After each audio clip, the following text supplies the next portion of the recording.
often see you sitting around tables with the blokes, and not any kind of blokes, but you know, the elite of the elite. I wrote down in my little Bible of work notes, what if we had a brick and mortar store? What would we do? A lot of people, particularly in this day and age, look at brick and mortar businesses as outdated or not actually giving them the freedom that they want. There's obviously a lot of favour for online businesses. It has actually given us this flexibility that we haven't had before. Just turned 40 recently. I see this period for me as midlife permission. Oh, I love that.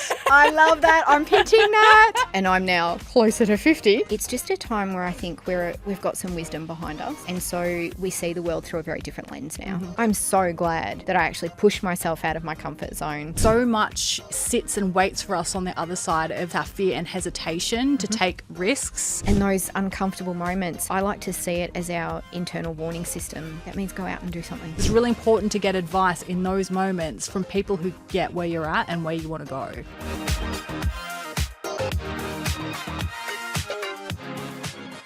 This isn't just a conversation about donuts, motherhood or leadership. This is a conversation with a friend of mine, Belle Donaghey, who I've known for about 3 years now. I've watched her grow and scale her donut business, which is a legacy business her grandfather started 75 years ago. We've come up with some great actionable tips from this conversation about being more confident, knowing how to step outside your comfort zone and really eliminate a lot of the mental load from the brain. So tune in and I'd love to hear your comments. Belle, welcome to next season. Thank you so much for having me. I'm really honoured. Yes, and for those listening, it's Belle's first podcast interview. You've done a few other public speaking and interview type things in the past. Absolutely. But today we are welcoming you into your first podcast experience. So thank you again for being here. I've known you for about 3 years now, Yes. I believe. Yes. And for those who don't know you, I like to ask my guests, what are all the hats that you wear in your life? Well, there are many. So not just the business hats, where we're, technician, we're manager, leader, entrepreneur.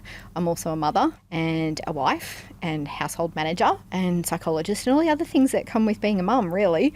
I often say I have 3 full-time jobs. It's one's running the business, one is parenting, and the other one is running the household. So there's so many hats that are covered in all of those roles. We're going to jump into some business questions actually, so I'm glad you mentioned that just then. Can you tell everyone a little bit about your business? Absolutely. So I am the 3rd generation owner of our family business, which my grandfather purchased with his best mate from school. So it is called the American Donut Kitchen, and we are celebrating our 75th birthday this year, which is pretty damn cool. And so there's a lot of history, a lot of amazing stories in sort of all wrapped up in that. But yeah, we've been continuously trading at Queen Victoria Market since 1950 and just recently opened Paran Market in July last year, which is our very first brick and mortar site. And very heavily wrapped up in memories for our customers and ourselves running the business as well. And what's it like carrying forth like a legacy business and I guess making it your own? Oh, that hits me here because this was not always going to be my path, would you believe? So from wanting to be a coroner since I was a teenager to then stepping into the family business and making it my own and honouring my grandfather's legacy is something that sits with me every single day. And I like to think that he is with me every day as well. And that's where I witnessed as a child most of my work ethic and values and everything like that. And as I said in his eulogy at his funeral, he was my idol. And so I didn't realise that at the time, how that was going to translate into the rest of my life. So I just love what I do. Now I have a really strong passion for it.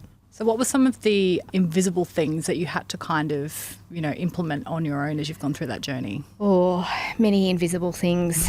And, some of it is not just the family members that we've been surrounded with and peers as well, sort of watching you go through that journey and change and take over the business. It's actually a lot of customer perception as well, which has been really big. And what's really interesting along our journey too, because we're so much in the public face, the public eye, and the donut van is very much a public display of what you're doing.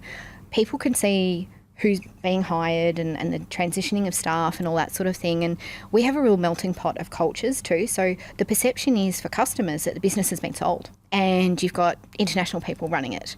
And so this perception there, and then every time there's a change, the conversation that happens in the public space has sometimes been very difficult for me to cope with. I used to take it really, really personally, and to the point where I'd get very anxious and worked up about it. So that's taken me a little bit of time to work through all of those feelings and see them from a different perspective, and just know that you are never going to be able to please everybody, and that we are still staying very true to our values and how my grandfather ran the business. He was very generous. He was an intuitive businessman, and I like to think that I also run the business in a very intuitive way. Yep. Have no formal qualifications. As most entrepreneurs don't.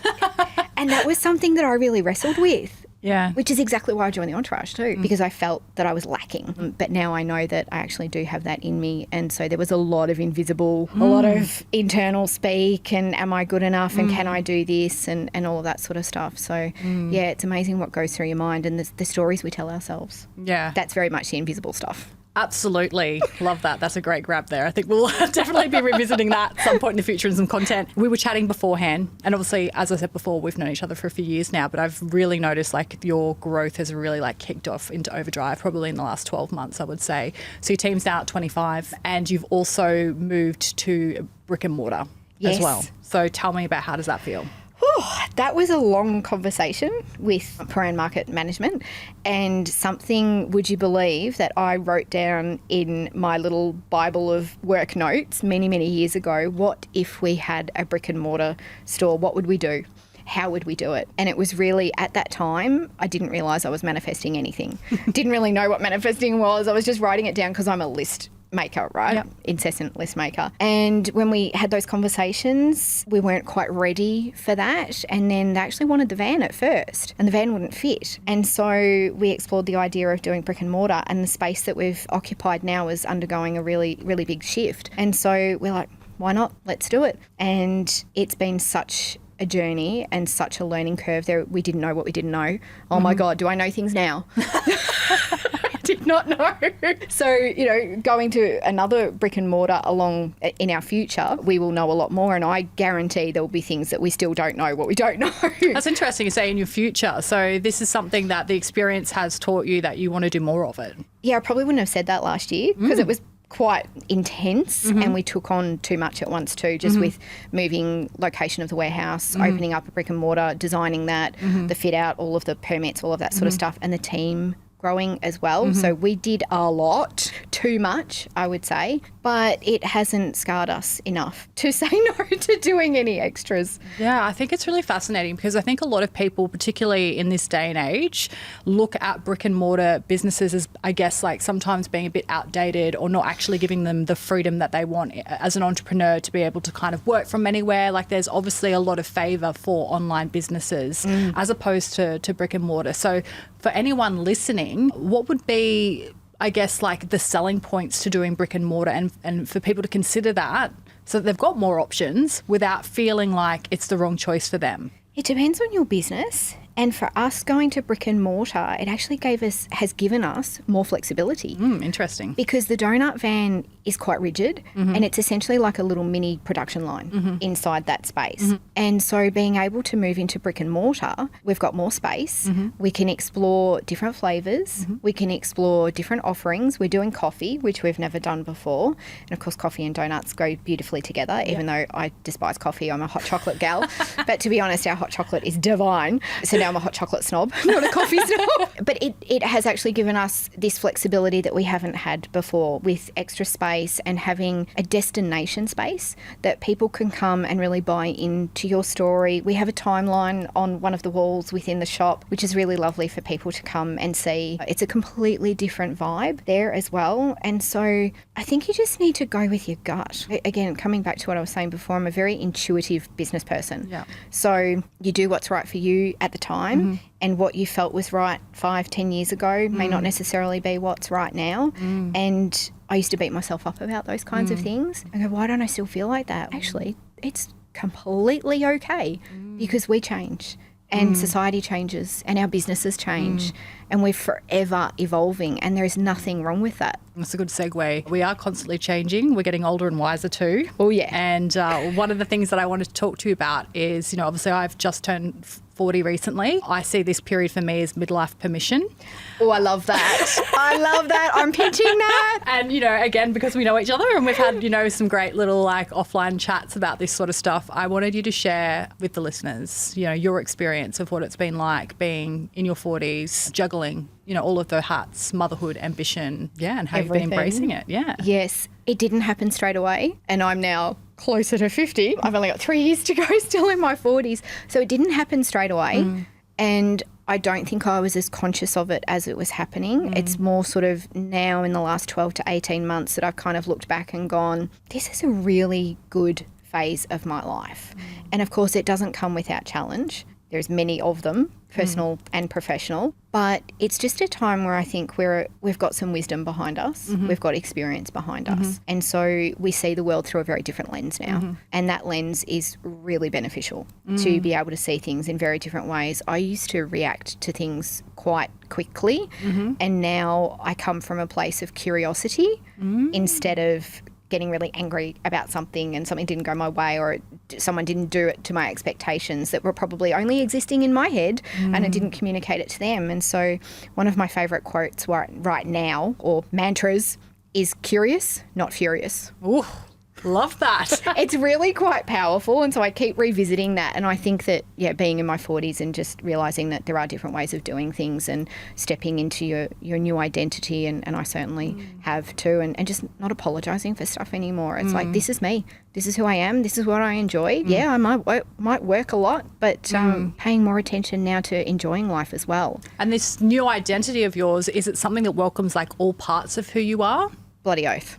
Yeah. Yeah, it really does. And I actually think that I'm probably a better mum now too. Certainly don't get it right all of the time. And it's bloody hard work. It really is. And for the age my kids are now too, with 19 and almost 16, that comes with different challenges that you didn't experience previously. So that gives you some wisdom as well. It kicks you up the arse as well, really, and go, hey, you need to pay a bit more attention in this area. And sometimes that means stepping away a bit more from the business to be more present as a mum. So I don't think we have to choose. I think we just shift where our energy is required at the time. And sometimes it's needed more over here and sometimes it's needed more over here. And then sometimes those little upsets and plot twists, I like to call them, in life, are just that little lesson for you to look at things a little bit differently and go, actually, that way of working is not serving me anymore. Let's try a different way. So I think that being in my 40s is definitely, I'm seeing things in maybe it is a more mature light. Yeah, maybe it's wisdom. Who knows? You mentioned stepping away from the business. So do you feel like you do have to kind of retreat away from different roles at times to be able to give your all into what is the biggest priority at the time? I think so. Yeah, I think we need to just continually assess where our energy is required, because I am so guilty of saying yes to so many things. And I look back on previous things that I've done when the kids were little. I was the first one to put my hand up for committees. And then mum would say, sit on your hands. I'll be like, I tried, but then I'm feeling guilty that, well, no one else is putting up their hand. Who's going to do this? Well, I may as well do it. And it was to my detriment. And I was going through some health challenges at the time too. And I still put my hand up. What was going through my mind at that time? I was not putting myself first. And now I look at things really differently and I don't see it as selfish. I used to see it as selfish. Yeah. What would you say your biggest tip would be to someone who's listening and they're really struggling with not being able to say no? No is actually a complete sentence. And I did not learn that until my 40s. I don't always do it. I still feel like occasionally I need to explain myself. But yeah, no is a complete sentence. And I'm teaching the kids that too, because both of them are really very generous with their time and their emotions and then suffer for it sometimes I love that too. No is a complete sentence. And I also love the phrase, I'll have to politely decline. Yes. It's a nice way of saying no. It really is, isn't it? And then you sort of feel like you've explained yourself, but you haven't really. Yeah, it's perfect. Language is everything. Absolutely. And so what's a big challenge that you think you've overcome recently? Actually, we're in the eye of the storm at the moment with a couple of challenges and these building us up You know, they're making us more resilient. I have a love-hate relationship with that word, but it really resilient. It's making us better leaders and stronger leaders. So it is the one thing I've learnt recently with these challenges is instead of getting stuck in the details, it's zooming out, going, actually, what really is the problem here? And something that was discussed recently in one of our mastermind circles was about the BMW philosophy of the 100 faults. Computers hooked up, there's 100 faults that show what are the top 3. You solve those top 3 and generally that clears out the rest underneath. And so I'm trying to put that lens over any challenges that we're experiencing at the moment, both in personal and business life, but also coming at the challenge with the mindset that whatever this challenge is right now, and we think it's really tough, the next one will come along and it will make this one look like play school because we've had so many challenges along the way. Yeah. Some we expected, some we haven't, and some where it's absolutely a plot twist. And it's like, well, this is just building us up for the next one. And so, yeah, the lens stuff is really important. I love that. I think there's like almost like an actionable sort of tip here for listeners to go away and actually compile a list of all of their problems. And I mean, you know, let's open it right up to all of the hats that we wear. Let's, you know, look at the problems, like what are the things that aren't really working for us? And it may be 100 things, but to go through those 100 things, to map it all out and then tackle, like you say, the top 3 constraints that exist there and see if that does help eliminate the rest of it. And I've been doing a similar thing at the moment, actually. I went to a conference with Jack a couple of weeks ago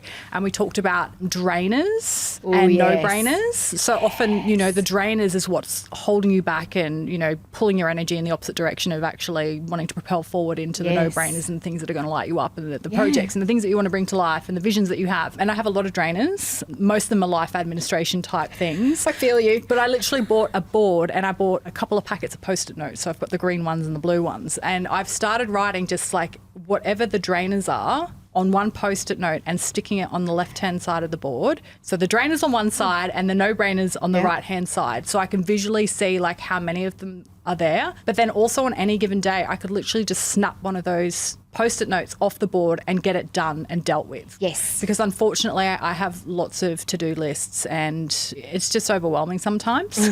And sometimes we actually create more shit for ourselves, don't we? Well, mine's the whatever's on fire at the moment I will go and put out as opposed to actually like progressing things that need to be project managed end to end. And Jack and I, we joke about this all the time. You know, my personality trait is that, you know, I'm a visionary and I'm an idealist and I have like all of these creative ideas. Like I come up with new ideas at a pace that most people would find dizzying, but I just need to stick to finishing the one thing that I'm on at any given time. So like I've learned I've got to put integrators around me to get that happening or have really good visual accountability on myself, which is why I think the Post-it note whiteboard thing is working for me at the moment as well. But whatever it takes, I think it is really important, particularly for mothers, women, high-achieving business people. It's like there's so much stored in the head. Like you really do need to make sure you're getting that out and you're listing it and you're journaling on it. Or there's some way of actually reducing that mental load and that mental clutter because you cannot perform optimally when it's there. Like some days I can't even speak properly because there is so much cognitive mess going on inside my brain.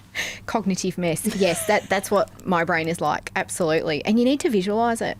To get it out and write the list. And I get teased for writing so many lists, but I'm like, if I don't get it out of my head, you don't want to see that Belle. I have to get it out of me to be able to process it. Yeah, it's really, really important. And we do carry a lot. The mental load is huge. It's huge. As women. Massive. There's no denying it. It's massive. We do. But I've been working so much on like not wanting to frame that as like a victim mindset thing. Yeah. Because like I guess, you know, like we are so fortunate to be able to carry so much and we are so powerful, and that's the whole thing. Like had I have not become a mother, I wouldn't actually even know what I was capable of holding in my brain. Yeah, it's a superpower, isn't it? It is. There are some days where it feels like too much, but in actual fact, it is really a superpower. Yeah. And that's what makes women amazing hires. Yeah. Because we can do so much with the, you know, shortened time span that we have on certain days. Do it all, be it all. Yes. I want to move on to a topic, and this is something that I've also noticed about you in the time that we've been together. I often see you sitting around tables with the blokes, and not any kind of blokes, but, you know, the elite of the elite. So in the entourage, you're part of our Evolve team, or our Evolve group, I should say, and representing women most of the time as well in business. Why do you think that women generally aren't sort of stepping up to have a seat at the table and to be part of private membership groups or to like invest in personal branding, because even when I was running my agency, literally all of my clients were males. The males were willing to invest anywhere between $10,000 to $30,000 a month on growing their personal brand and going through the training and the coaching through me in order to do that, but not women. Some women would come through and they do the strategy, but it's almost like then they didn't believe it was worth investing in raising their profiles. So I think this would be a really interesting topic to unpack with you. That has actually been part of my growth journey. So there was an event that was running. It was the boardroom event. And I saw that and went, that really intrigues me. I would love to go to that. But I'm probably going to be the only woman there. I'm going to be surrounded by all these old white men with grey hair. I'm terrified. There's no way I could do this.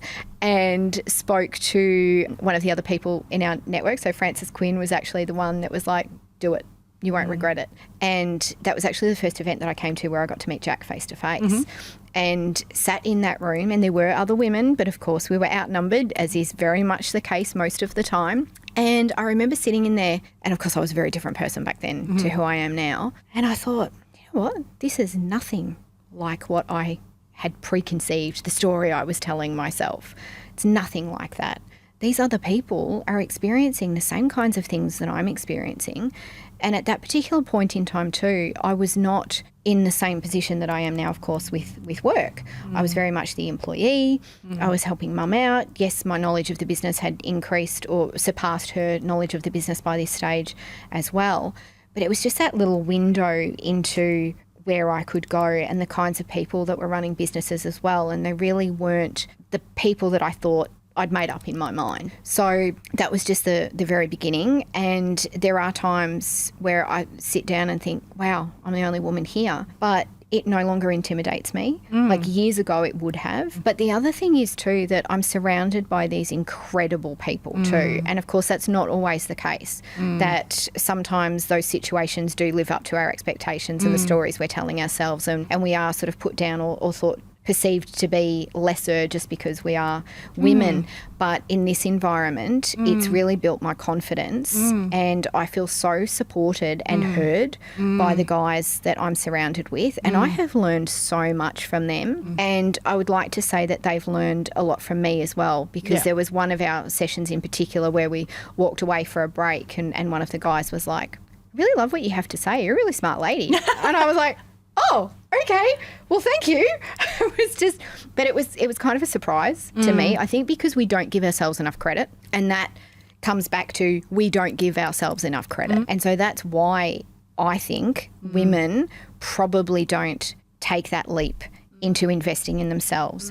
And I think the other thing that we also do is sort of going, oh, but I should be spending this on the family or on the kids or on the house. And we put ourselves on the back burner all the time.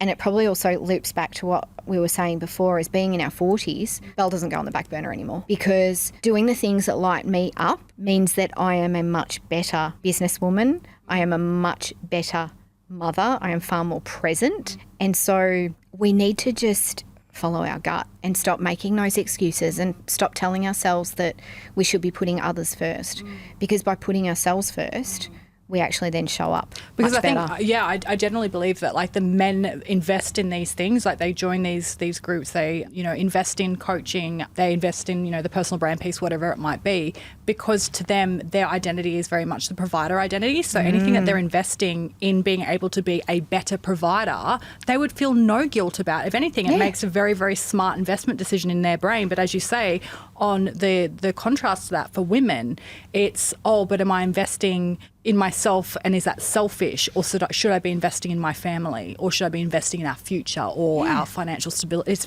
very interesting. If we take gender completely out of it though, you sit in that room or that group and you join those other members, you're all 7 and 8 figure business owners. You've all got the same challenges. We do. You've said before, it feels like they're brothers at times. Like you guys are like almost like a family, really. And you're growing up through all of these challenges in business together as well. So it's got nothing to do with it. And I actually haven't shared this yet. I did say with the post that I put up for International Women's Day that I would circle back to this. So this seems like a good time to do that. But I recently went to the UN Women's Day event. Oh, yes. Over here at the ICAC. Yes. I sat there in the room and just heard so much about women still failing in XYZ. But when it comes to the pay gap parity and all that sort of thing, I've always thought that if you are someone who goes and starts your own business and builds your own empire, therefore, you're not really making yourself part of that problem, or it's kind of you're solving that problem for yourself because you will earn whatever you set out to achieve. Like there's no glass ceiling for female entrepreneurs. Absolutely. And so I think one of the messages that we could have potentially around International Women's Day is encouraging more women to learn those entrepreneurial skills. And we know that school obviously doesn't do the best job of doing that. No, it does not. That's a whole other podcast episode. That's a whole other, that's Jack's domain at the moment. I'll leave that to Jack. I won't dive in there. I'm on his bandwagon with that. Yeah, but I do believe that there is still a lot of victim mentality around like what it means to be a woman as opposed to actually taking things into your own power and letting go of a lot of these self-limiting beliefs. And the things that were programmed into us as we were growing up, right? And then why does it take us to get to this age in our 40s to then go, what we were told is bullshit? It's like start the business, go make your own money, don't have a glass ceiling. Do it all. Sit at the table, lean in. Lean in, like literally like you can choose. And I think, the older you get, the more badass you become at being able to like do these things and actually not care anymore. But yes, I don't think gender should be something that's holding people back from investing in themselves or chasing their dreams or going away and building or starting something for themselves. Yeah, it shouldn't matter, right? It just should not matter. We should be able to just go with our guts and do what the hell we want when we want to. And if it doesn't work out quite the way we thought it would, too bad. Move on and try again. Do something different. Maybe that just wasn't right at that particular time.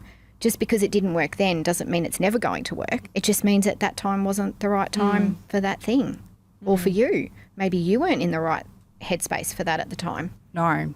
Definitely not. I mean, there's been times when, throughout my career when I was actually in the workforce and, particularly working in government and that sort of thing, like I did notice that, the salaries were very different and I did find that unfair. But I mean, maybe that was just one other layer that actually, encouraged me to go out and start my own business and work for myself. I think there's always like solutions to problems that we're facing. Always. It's about obviously being creative and it's obviously about being bold and brave enough to go and try and fix it for yourself. And I often say that, I saved up 3 months of my salary to go and start my first business and I called it my oh shit fund. And I'm like, well, I'll give it 3 months. Like if I can replace my income and survive, then I've got this. But if not, you know what? I'll just go back into the workforce. I've never been afraid of work. Happy to do that. Yeah. But that was obviously the path I chose. And, it's not for everyone though. Like I talk about entrepreneurship all the time and say that for some people, they think it will be easier, but I'll give you the example of a hairdresser. Like since we've had social media, it's very easy now for hairdressers to like connect with their clients outside of the salon. So back in the day, particularly for salon owners, it was safer to be able to keep their staff. They knew they wouldn't go home and start working on clients or, the whole poaching thing.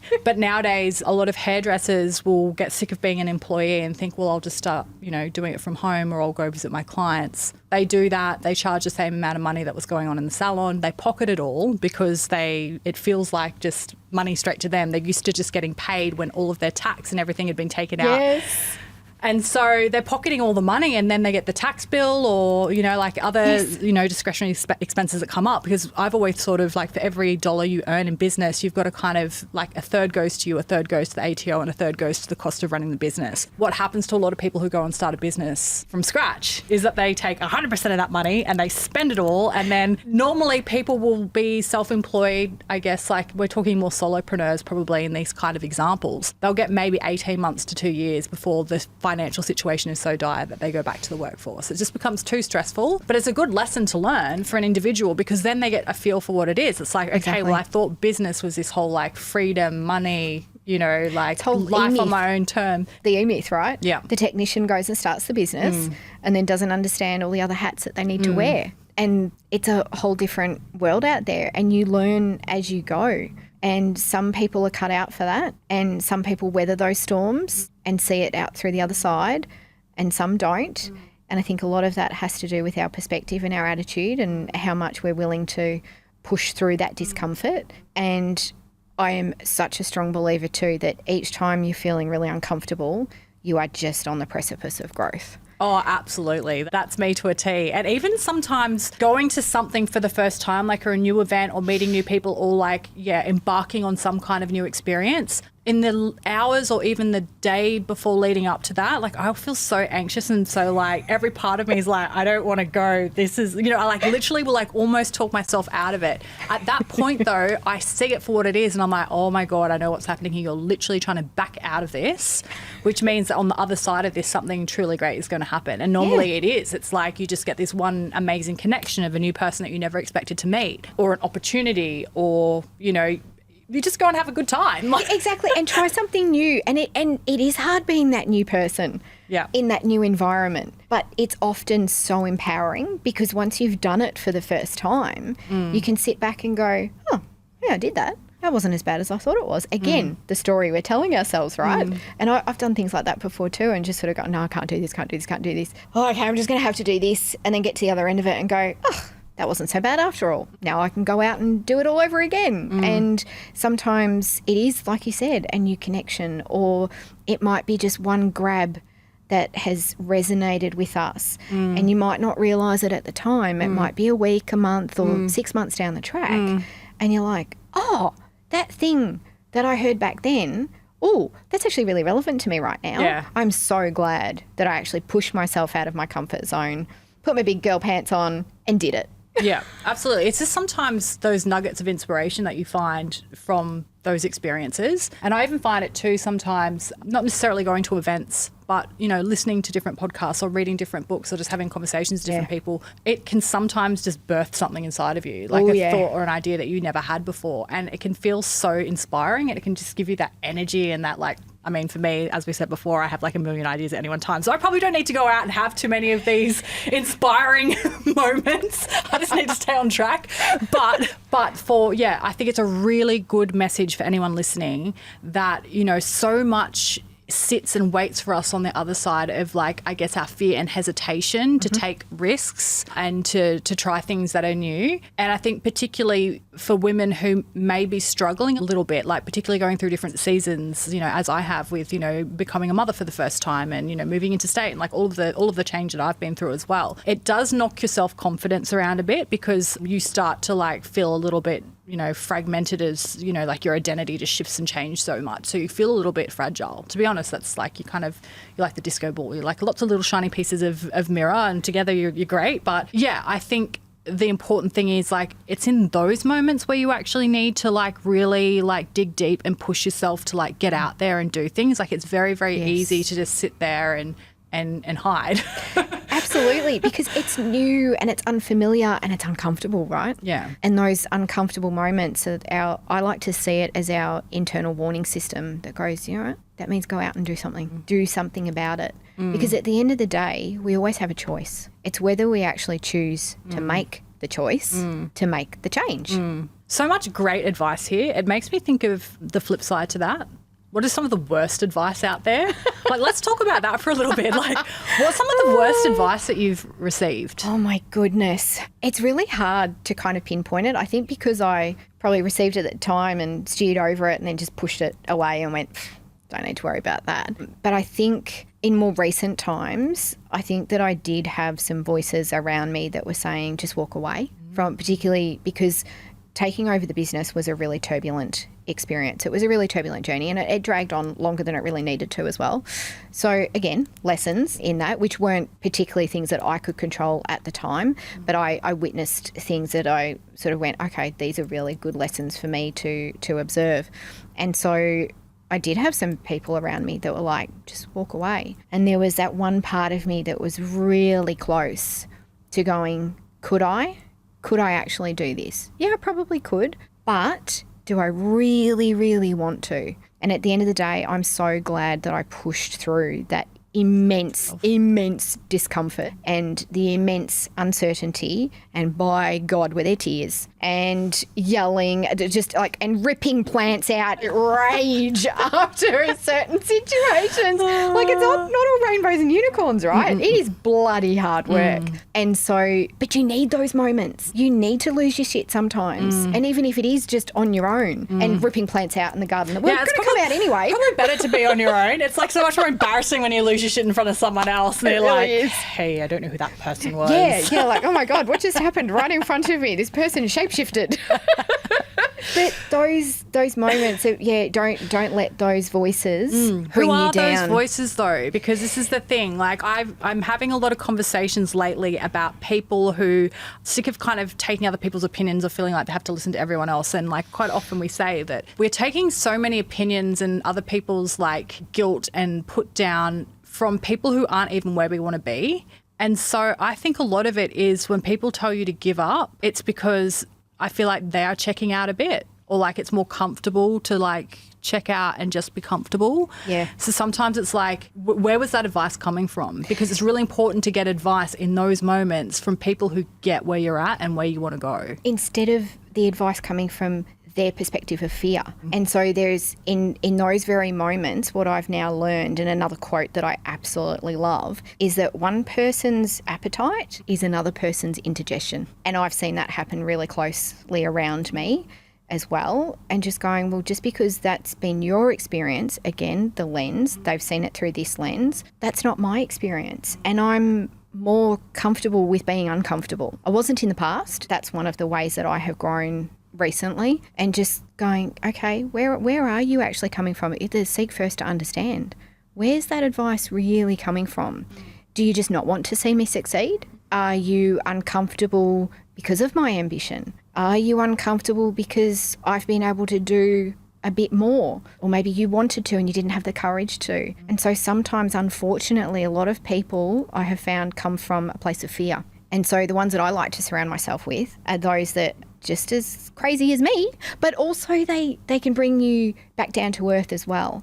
So there has to be a bit of a balance, and there does need to be some reality checks along the way. But at the same time, what's the thing that you're actually going to regret at the end of your life? Is it the things that you had a go at, or the things that you played safe and didn't, and then are continually wondering what if? So you can tear yourself up with the what ifs. I think there's two things there that I want to go back on just to make sure we're giving these wisdoms out of your brain, nuggets of wisdom out of your brain to the listeners. So the first one is, you said you've gotten better at being uncomfortable. Like, how long did that take, and what were some of the actual things that you did to become better at that? It's taken a while. I would say probably the last 5 years is probably where I've gotten better at doing that. And there are times where it still scares the shit out of me. And then I realise that sort of feeling in my body and my brain and where my thoughts are racing around, and then bring myself back and come back into it.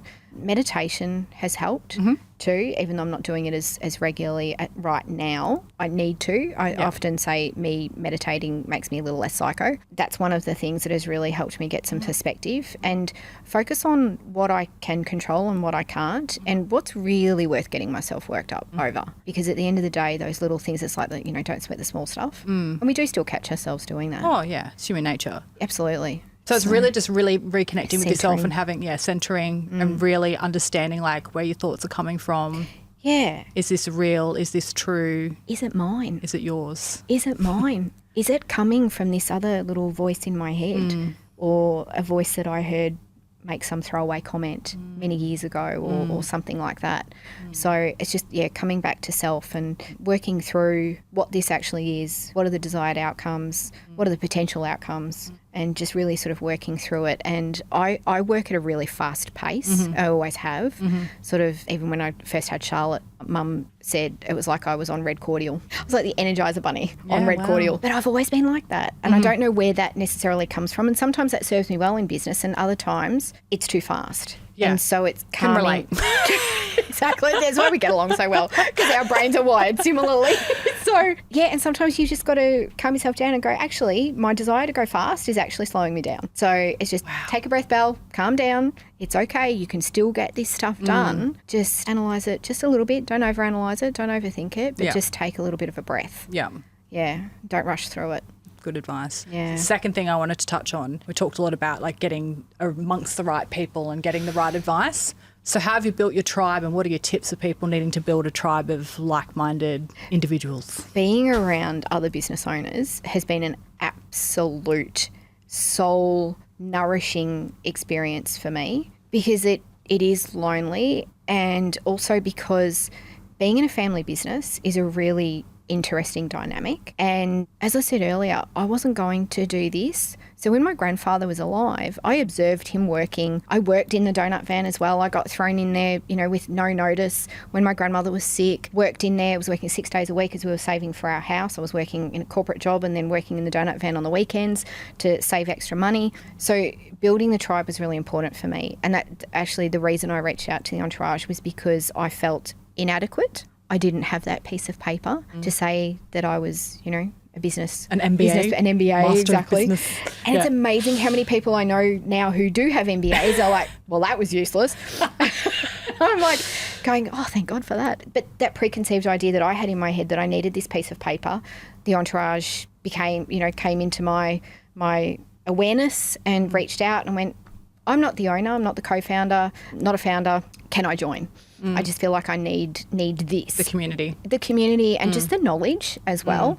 And of course the answer was yes. And I didn't lean into the membership as much as I could have in the first sort of year or two. So I was like, okay, let's do it again. I really lean into it. And then it has been my saving grace. It's been a knowledge base. It's been a supportive community. It's been an eye-opener as well, because you see other people and go, man, you are doing like 10, 20 times the rev that we're doing. Yeah.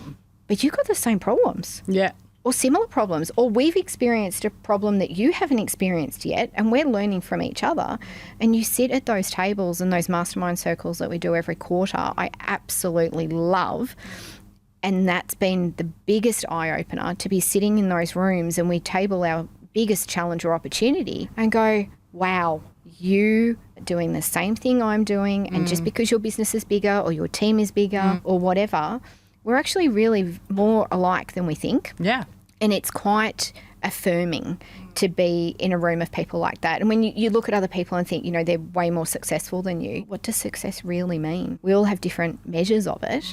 And I think we have different measures of that at different times in our lives as well. That for some people it might be money, and then as we get older it might be time, having more time with the family or more time to travel or whatever it might be. Definitely changes. Like even really I think does. about success for me, it used to be just, I just want a big business doing massive rev and, be this superstar entrepreneur. That was the dream. But now it's wanting to live in harmony amongst being a wife, a mother, and my own person, and having my own sense of mission and doing my own work as well. So it's changed again. Like for me now, it's about being able to be all of my parts, as we discussed before. Yeah. That's what success looks like for me now. What is success to you then? You've answered that question, and my little brain's going, well, what does success mean for Belle? And when do you feel like you've actually reached the pinnacle of it too? Because I like to ask that question because a lot of people are just constantly striving to increase revenue and grow and scale. And at what point do you actually think you'll feel like you've achieved the pinnacle level of success? I'm not sure we ever do, particularly because of the way that our brains are wired. We're always sort of looking towards that next thing, and we do that and we do that and sort of